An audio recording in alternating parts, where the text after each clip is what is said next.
Elliott Bay Marina was a mudflat overlooked by the towering bluffs of Magnolia. In 1974, the planning process began. It took 17 years for permitting and construction to complete.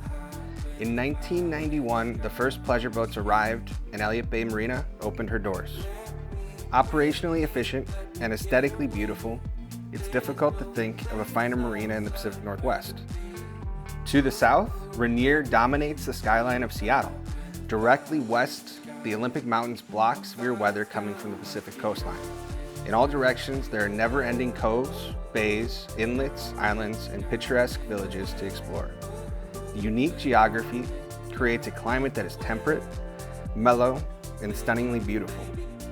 It is easy to see why the wanderers that found this place decided to hang their hat here, and why people still flock here to this day. Hey guys, we're gonna meet up with my friends Mike and Nicole Potter, take their Axopar 37xc named Raptor up to Gig Harbor, learn a little bit more about them. Please enjoy.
So when you guys were thinking about like the perfect boat for the Puget Sound, like when you guys decided to move here, what were you thinking about? Like what were your criteria? What was the mission? I wanted something fast. Yeah. And I wanted something where we could stay, do some overnights on weekends and go exploring the islands. Yeah. So since we only have weekends free, we were looking for a boat that could take us on endless adventures in a very short amount of time. Yeah. So on a Friday, we'll pack a cooler and a backpack and then load up the boat, untie the lines, and we're off to the islands in about an hour or two. And then we have the whole weekend to explore and do things that we wouldn't be able to do in the city. We've had a really unique orca encounter recently where it was one of those gray Pacific Northwest days where the sky and the horizon just become one and it's just a sea of gray. And we had seen a pod of orcas off in the distance and we stopped the boat to just kind of see what they were doing. And then we realized shortly after that they were going to come to see us. So we killed the engines and we sat there and we had an orca approach us, actually reach near the boat, like pretty much made eye contact with us and then dove under the boat and swam off in the distance. And then we actually were able to take the footage of that to the Whale Research Center in Friday Harbor, and they identified the orca as part of the J-pod, a male orca in his 30s who is actually named Mike. Oh, really? The orca so Mike was and named Mike. Mike and Mike. Yeah. So as like far as like getting into boating, have you guys been on boats your entire life, or is this a new thing? Well, So I started, I guess, young, and I went to Maritime Academy. And being on a ship and cruising around the world, something grabbed a hold of me, and I formed a dream, I guess, of cruising around the world on a boat. I shared it with you, and I just basically said, where do I sign up? Because that sounds like the best idea ever. I was like instantly intrigued and thought, once I had the idea in my mind, there was nothing else I wanted to do. And then we got our first boat like maybe 6 months after that. Yep, we got our first boat, and that was 15 years ago. So what was the first boat? Our first boat was a 42 Grand Banks. Okay. We took the boat from Southern California all the way up to the Bay Area. Was it an older Grand Banks, or was it? Yeah, so it was a 42 sport cruiser, built in 1986. It had been neglected a little bit. We spent probably a year working on it. Yeah, taking the teak decks off and putting non-skid down and doing engine work and other things. I guess we sold it right after we were done working on it. And then did you buy another boat right away, or did you wait? Or then we bought another boat right away. It was a 47 Nordhavn, and we moved aboard.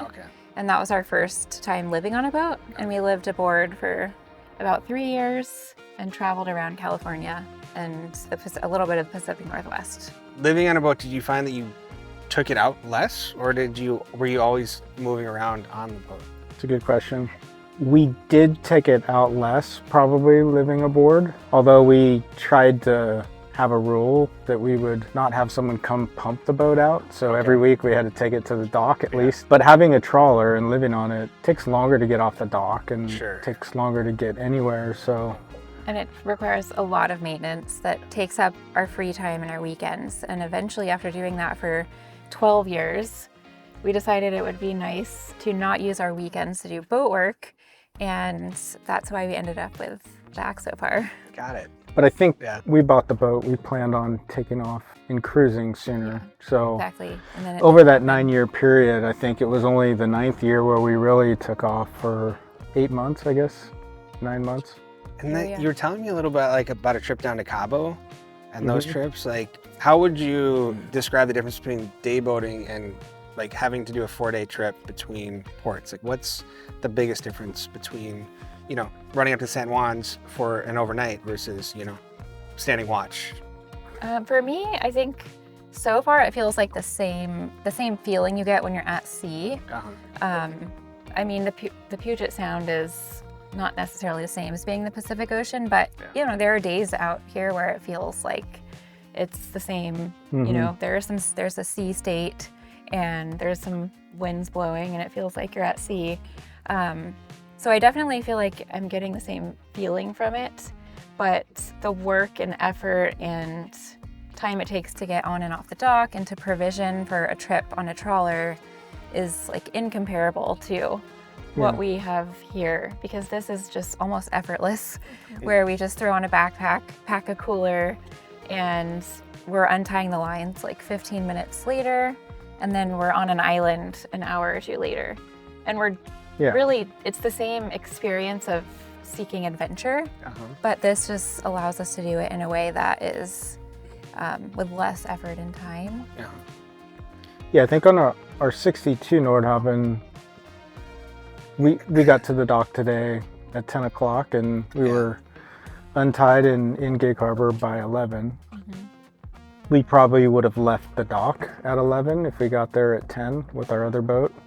Just getting everything ready. If we're lucky, it would have And then it would have taken us, 4 to 6 hours to get there. So we maybe wouldn't even be there yet.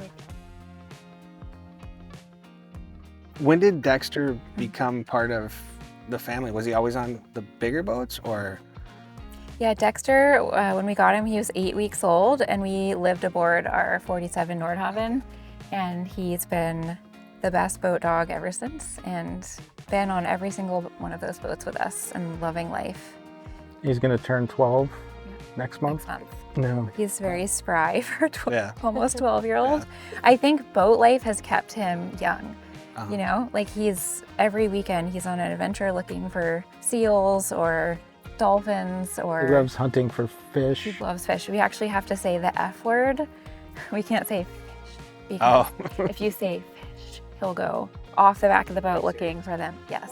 So as far as your next adventures, like, obviously you're going around the world, like that's still on the docket. I can tell that from our conversation, but like, where do you see that fitting into the long term? Well, that's changed recently for us because the Pacific Northwest is now the place that I feel the most at home, and I think we are feeling that way together. So, and like, would you ever want to do a full circumnavigation? I guess is really like the question I was thinking about. Like, would you go through the Panama Canal and like, Galapagos and like? I think we've talked about that for years, and originally when we first talked about circumnavigating, it was very much like a destination. Like you start in maybe the West Coast and then you end in the West Coast, and maybe that takes you a few years. But now that's shifted over the years, and it's just far less about the destination of circumnavigating than it is about the journey of just going to see the world. Instead of cruising around the world, so now it's just cruising around in the world. We're going to cruise around in the world instead of cruising around the world. That's exactly right.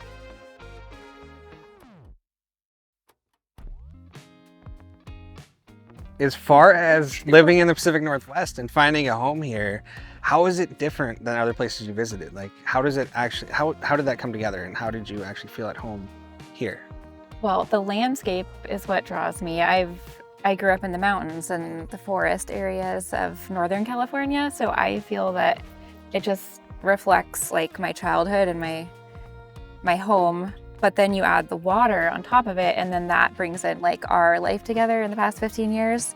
So for me, it just couldn't feel more like home because it's everything I could want. And then the wildlife on top of that, with the birds of prey everywhere and the whales, and it's like endless wilderness areas. So I'm really drawn to that. It's a mecca for boating here. It seems like endless possibilities of places to go and explore, that we couldn't get bored for a very long time boating up here. And there's very few places where you see the juxtaposition of like mountains, water, and like just protected waterways too. We don't really have to worry. 9 days out of 10, I know there's not going to be a gale blowing through the Puget Sound, Right. So, which means you can boat almost pretty much every day. Exactly. Yeah. And if you have the right boat, then you can be comfortable doing it. I know your boat name's Raptor. Where did that come from? Why Raptor? I just had a dream when I was about 5 or 6 years old of a bald eagle that like came to visit me, and I did not grow up in a place where there were eagles, and I had never seen an eagle, so I feel like it was a spiritual experience. And so I've always had a connection to eagles from like childhood in a very just strange way. Like it's like my spirit animal. And so when we had a boat up here and we're talking about names, it's fun to name boats. We've done it a few times, but we always have to pick something that like hits home and feels right. And Raptor just gives that sort of fierce bird of prey, and this boat is very fierce. So, and he just agreed to that basically. What's your most embarrassing boat story? It just happened about 3 weeks ago.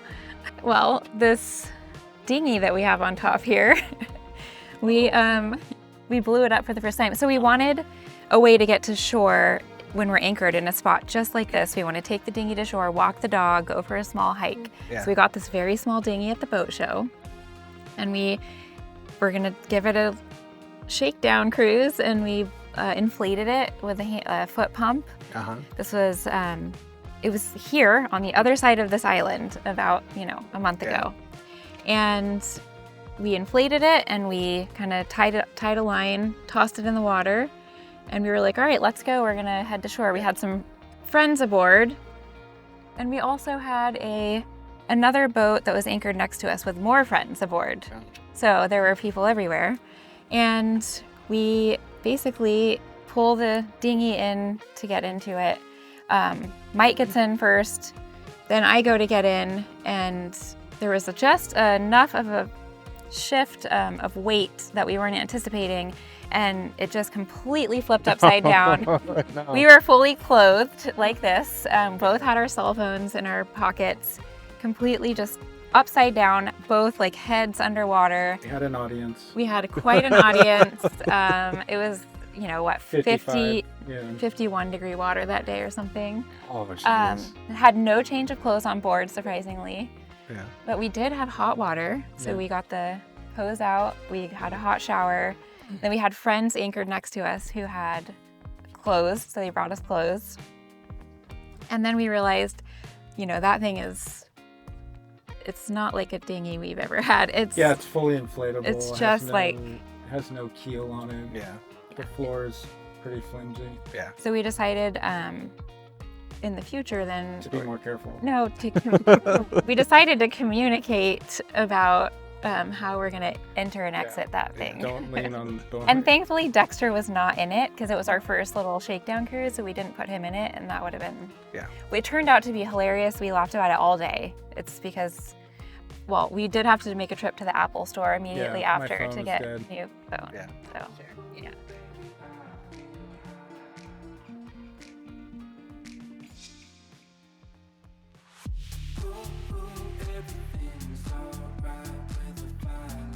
Gig Harbor is located just north of the Tacoma Narrows. Settled in 1840, the town has grown to about 12,000 people.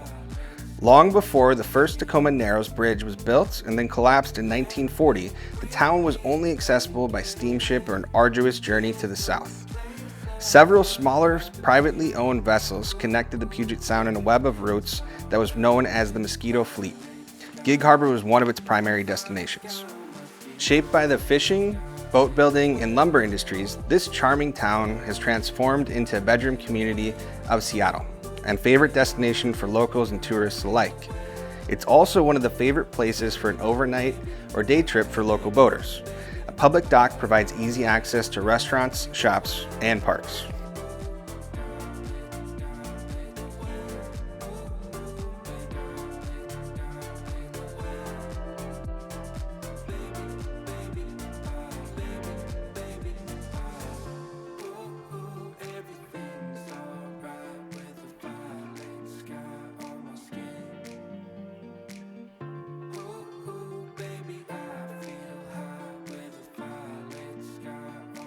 Hey guys, thanks for joining. Hope you enjoyed it. I'll catch you on the next one.